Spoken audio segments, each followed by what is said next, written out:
real quick start out to day 6. We're gonna take the highways up to Steamboat, and then maybe close out the section on the BDR route. But we got a late start here this morning because we were up well into the night.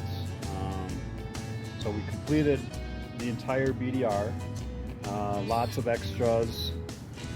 So today we're tired. We're just gonna get back to the trucks in Dixon, Wyoming. Maybe some gravel roads and do a recap at the end. Yep.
All right, Jack, we made it. Cheers. Cheers. Adventure. Day 6. All right, so let's talk about day 6. How was your day today? You know, slabbing was fantastic. I-70 was kind of whatever, but once we got off of that, it was really cool. Really cool highways. So day 6 today, we went from Buena Vista back to Dixon, Wyoming. It was 261 miles. We decided to just pretty much slab it home. We were kind of tired, didn't want to do any more passes, either one of us. And so what was the end challenge today? Tell us about our last and possibly most difficult challenge. There was some construction going on, so they kind of had the road closed and only letting one lane of traffic through at a time. And apparently a Harley had slipped out on this construction dirt. They called it adobe clay. So they shut it completely down to try to make it rideable. So we sat there for quite a while, waiting. 2 hours. In the rain. Yeah. And then it get hot, and then it rain again. He waited a little longer, and then he got out and started talking to us, and he was a pipeline worker. And he's telling us different things, and he says, you know, if you guys were really enduro, you'd backtrack a little bit and take this dirt road that'll go around all this construction. And we looked at that as kind of a challenge. And it was. It was some greasy freaking... It was like trying to ride on an ice base with snow on top. It was both wheels drifting. You know it's serious when we caught a local coming the other way in a four-wheel drive truck who had gone off the road and stopped and was putting chains on his four-wheel drive. I'd never seen chains for mud. But needless to say, with a few close calls, we both made it. What was it? Several miles of the clay until we got back to gravel. We stopped at the gravel, picked out, you know, it was like peanut butter just stuck around everything. We picked that out and made it. Just smiling the whole time, going, yeah. He challenged us. Yeah. And we took so that was day 6. All right. So let's recap here.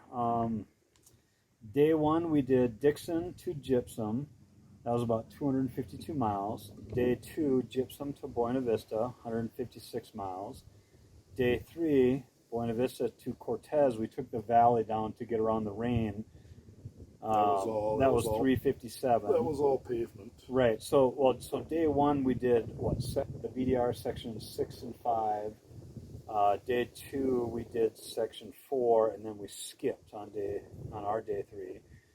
Our day 4, then we came back and did section 1 and part of 2. We did Cortez up to Silverton, and then our day 5 we did Silverton back to Buena Vista to finish out sections 2 and 3, and then our day 6 was Buena Vista back here to Dixon. My odometer said 1,631 miles. The GPS was 1590, but I think there was one point where when I restarted it didn't resume, so a little bit of a difference there. I had 46 hours of running time. My average speed was 27 miles an hour. I won't tell you my maximum. I had on mine 198,000 feet of ascension, and with a maximum altitude of 13,149 feet. That was California Pass, and yours was like 5 feet difference. So that was an epic ride. 6 days of riding, a ton. What was your favorite part of the trip?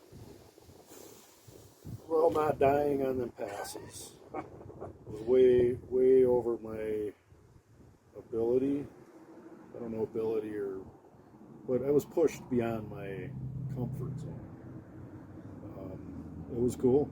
So, it was interesting because I was looking forward to this trip and planning it, and like the first couple of days were easy days, but like I was anxious about what for us was our day which day was it? Our day 4, because we were planning on doing the BDR, but we also wanted to do Imogene and Black Bear Pass, and so I knew the other stuff was a lead up. Ophir Pass coming up, that was good and rocky, that was challenging, but when we did Black Bear, I was anticipating that, I was nervous, and it turned out to be not so bad. The one, the steps, those were a challenge. Yeah, if you Google Black Bear the Black Bear Pass steps, there's some videos on it. Yeah, and then if you're like, for anybody who's looking to do that, if you're like a enduro or a hare scramble AA rider and you're riding a light bike, it's no big deal. If you're a novice, don't do those. And like, if you're me, I have a fair amount of off-road experience. On the big bike, on the 1290, it was a challenge. I was sweating bullets. I cleared Black Bear, the steps, I just rode it. But boy, my heart was pumping, for sure. He had adrenaline rush going for the whole rest of the day. Yeah, because because it's one way, so you go from the Silverton side on that highway, you take Black Bear over, and you got to come down into Telluride, and then we did Imogene from Telluride out back. And now Imogene, there were some challenging rocky uphills, but like after you've done that, it was like it was pretty easy. And we did it very late in the day, so we were just kind of cruising, making time. One thing on day 3 there, on our pavement day, we checked into our hotel in Cortez, and then we rode down to Four Corners, which I really didn't think I wanted to do, but we did it, and glad I did. It was just kind of cool being there. Never know if I'll get back down that way again, so I thought that was kind of neat. So what was your least favorite part about the ride? The rotisserie chicken. We stayed next to a city market, and I went over there and got dinner one night. Otherwise, that wasn't that bad. It was Yeah. not that good. I mean, so just some side notes. We carried our camping gear the entire trip, and thankfully we didn't actually camp. I mean, because between the rain, the cold temps, like I was really close to camping last night, but then it was like 38 degrees, and so I was like, no, I'm not camping. What else? Now, for me, it probably one of the least favorites was, and like if I were going to do this again, just the droning of the highway miles. It sucks, because you want to ride an off-road bike, you set up for off-road, and then those hours and hours of droning on a highway, like for us to go around weather and then to get back to our starting point, it's like, yeah, if you got somebody who can chase you with a trailer, that would be great to just do it point to point instead of making a round trip. Sure. Yeah. I didn't mind the slabbing even on the little bike. It was motorcycling, and it was cool. Yeah. Well, yeah, and to put that in perspective, a bad day on a motorcycle is better than the best day in the office, right? All right. What else? Speaking of motorcycles, you were riding the Honda CRF 450L. Glad I took that over the Africa Twin. I would have tapped out probably the second morning if I had made it through the end of the first day. There was no way I could have done this on a big bike. Yeah, and so I rode 1290 up behind us, and I probably have a little bit more off-road motorcycling experience than you, and I'm really glad I took the 1290 for this. I also have a KTM 690, and I wanted the challenge, and we ended up being, we were very close as far as overall pace. We never were too far from each other, and so for me, riding the big bike, especially in those passes and then the rocks, the round rocks that slip, your front tire goes one way, your back tire goes another. I absolutely was at my limit with that bike, and so I was challenged. Now, would I ride that bike again? Probably not. I'd probably, if I were going to do this trip again, I'd probably take my 690. It was pretty awesome watching that big bike going up some of that stuff. Yeah. What else? Now, so for bags, you did the hard bags in the frame. No, it's soft. I'm sorry, the rack, and then Soft the bags. soft Big, bags. big soft bags. Yeah, I did. I've got the Moscow Moto, the Reckless, the small ones, and I love that where they're narrower. Like especially remember we had to go around that tight little squeeze around that post Yep. that was muddy. So I actually got through there easier than you because I was narrower. And then they're lighter overall. So I'm a big fan of that. I used to have hard bags on when I had my 950 adventure, and I'd never go back to hard bags, at least for off-road. On the road, yeah, hard bags for sure. Yeah, I would never do hard bags off-road again. Just for when you have to paddle foot, the bags want to eat your Achilles. So what was your hardest day? My hardest day was probably yesterday after we split up. Mine too. So the backstory on that is, so we left Silverton. We stayed in Silverton, and we ducked in to go back east up through Red Mountain. And now normally the way we go is like sometimes you'll want to take a picture in a spot, and I'll go a little ahead and I'll take a picture, and we kind of leapfrog. We're usually together, but sometimes we leapfrog. And on that morning, you stopped, and I was just like, all right, I thought we were pretty close to the peak, so I continued up onto the peak. But then on that first one on Red Mountain, where you go over the pass, there's like another little outcrop where you could go up. And so I'm like, all right, I'll go up there. And I did a little video. Hopefully you'll see that. But then by the time I got back going, I came back down to where the actual pass was, and you weren't there. So I thought, oh, you moved on. But at this point, we still don't know who was where at one point. But we never hooked up till 2:30 the following morning because we were both chasing each other, thinking the other was in front or behind. One would go ahead, one would, I would go fast to catch up, then I'd wait. So anyway, that was definitely my hardest day. And one thing that I I definitely screwed up on the direction I went. Got distracted by a sign. But if you're going to send a text and you're not quite sure about your coverage, if it's going through or not, put the time in on the text. So I sent Steve a text at, 1 o'clock or something. I don't think he got it till 7 at night. Yep. So he's back looking for me where I sent the text. So what happened was, where you enter, that's, I think, section 2 of the BDR, because we had done Overpass the day before, but then you do like Red Mountain, California, Cinnamon, like that whole string. Yep. And so I rode that, and I also did Engineer Pass in that little Outlook. And so I waited in Lake City for you because I figured, well, for sure we'll just meet up there because that's where you needed gas. And then I waited an hour, I grabbed some food, and then all of a sudden it's like hour 2, I'm like, oh crap, maybe he's had a mechanical or something. So I rode that entire section back and didn't see you, but not knowing that you had done a different gas stop. What was the town?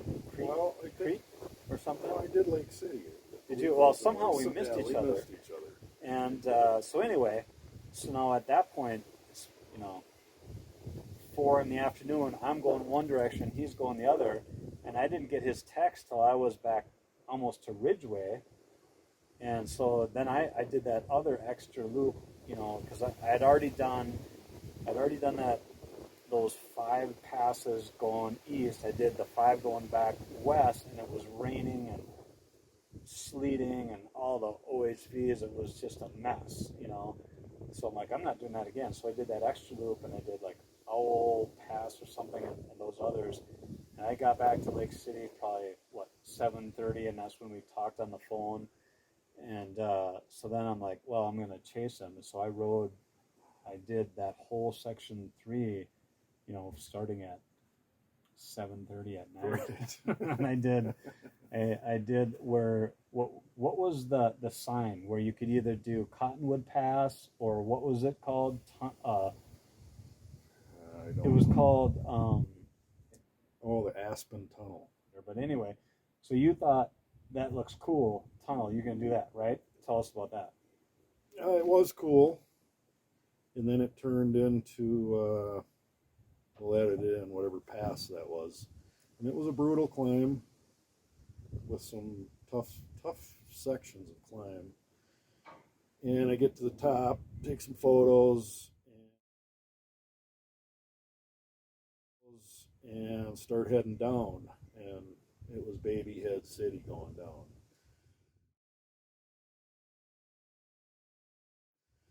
I get down a little ways, and a really hot rod Jeep comes up, and I'm like, oh my God, you got to have one of them to get up here. And I'm thinking, how the heck am I going to get down? So I'm inching my way down, and then I come across a little less modified Jeep, and I'm like, all right, that's a good sign. And then I come to like civilian vehicles parked off to the side where hikers were. It's like, all right, I'm safe. I'm going to make it. Finally rolled in, met up Jack with about 2:30 in the morning. Yep. My phone rings at 2:30, and I look, and I go, it's Steve. Okay, what's up? I'm here. I go, where? I'm at the room. I went, oh, great. I didn't know if we would get back together or not. Yeah. So, word to the wise. I mean, we kind of had a loose understanding of where we kind of hopscotch, and we both had confidence in each other's abilities. But what we didn't do is we didn't set like specific things of like, wait at every pass or at every key point. Right. And I was really nervous about what might happen to Jack for that whole day, and then the whole evening you didn't know where I was. Right. So definitely, having a specific understanding up front would help. But the confidence in the other rider, it was like, all right, I know if he's broke down, that's fine. You can deal with that. Right. As long as he's not falling off a mountain. But with his skill level, I wasn't too concerned. And like when I was waiting for Jack, I figured, all right, maybe he got a flat. I know he's got all the stuff. He can fix it. He'll come along. But then when it's like, okay, the time it takes to do all that, had he lapsed, maybe he's got a bigger issue, or something. So back to the bikes, a 450L was fantastic. Comfortable. And good mileage. I mean, good mileage. I was getting 50 miles to the gallon. And so you have the 3-gallon tank on it, and you never ran out? I was down to like maybe a quarter gallon at a couple of times. Yeah. I carried a gallon just for safety. I would skip some of the gas stops, and so I ran it very low on my bike, but it was kind of by choice. When I came through late last night, I almost ran out because I didn't judge the distance right, and I thought I had more than enough, but I didn't. So I stopped and I bought a couple gallons from some guys who were down there, with the OHVs, and then that got me through.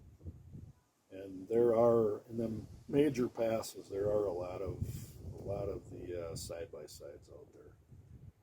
So if you get out there, you can hit them passes earlier, the better. Yeah. All right. Any final thoughts? Just in case we actually make a video and somebody watches it. The tires I ran were surprisingly well on the freeways and highways. What were you running for tires? Dunlop D606 on the back and a Tusk Adventure tire on the front. So I had some Bridgestone battle axes on there. They actually had at least 1,000 miles on them when I started, and they worked out well.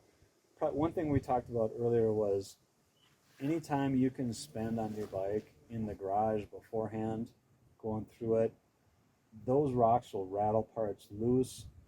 I don't know how many bolts I left, out in the rocks. And not just getting your bike ready, getting out and riding it ahead of time. The little things like where I had my GPS positioned, it was just a pain to see it. And knowing if you're going to run knobbies, that you can run them on the highways up to 60, 70 miles an hour. Or faster. Tubeless. You had tubes but didn't have a problem. Right. Of course, I was tubeless. Neither one of us got a flat, so that was great. But we both were prepared. I had, the puncture kit and a pump. You had tubes and a pump. We both had a pretty good set of tools and spares. We did chain maintenance every day. Yeah. Look the bikes over every day, just to make sure nothing's falling off that's gonna cause an issue. Oh, and there's our friend. Hey, pup. Yeah. Is it time to go? Oh, okay. All right. Fantastic trip. Yeah, it was an amazing trip, lifetime trip. Yeah, Steve was fun as heck to travel with. Yeah, Jack and I. So we're already. I'm roping him in Utah next year.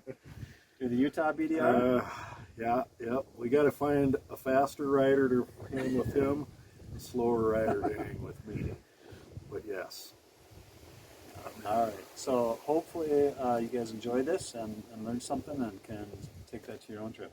Yeah. And if no one else watches it, for my kids, now you know what Dad did for a week. And do it. It's one of them things you think about. And you think about, wow, it would be so cool. You don't know unless you do it. Yep. You get up on top of them passes and go, wow. Yeah. What else can you say when you're up there? Yeah. And Take it from the pirate. Arr. Yeah. And this is Herman. We'll see you later.